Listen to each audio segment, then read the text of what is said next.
gözün aydın, yüreğimən zəhərli paydın.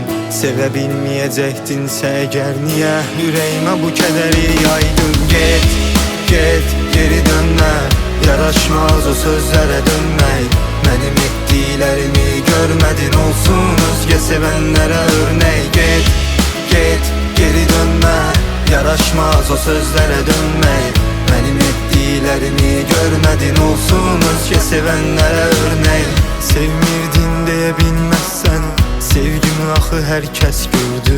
Geri dönməyi heç düşünmə, sevən o adam artıq öldü.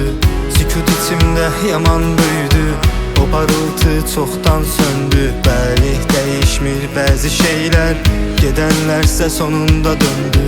Soruşsalar niyə bitdi, de ki mən bacarmadım getdim. O mənim xəyalıma aşiq idi, mən onun xəyallarını itirdim.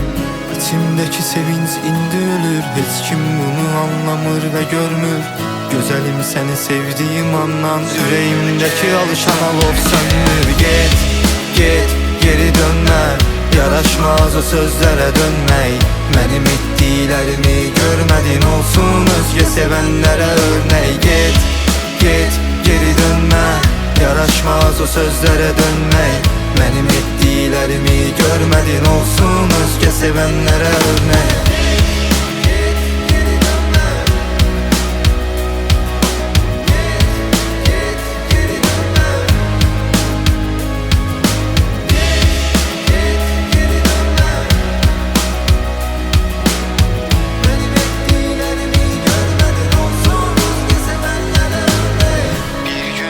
Yadına düşsəm, düşünmə ki bəlkə dönəcəm. Geri dönməyi lap istəsən də, bil ki səni qəbul edə bilməyəcəm.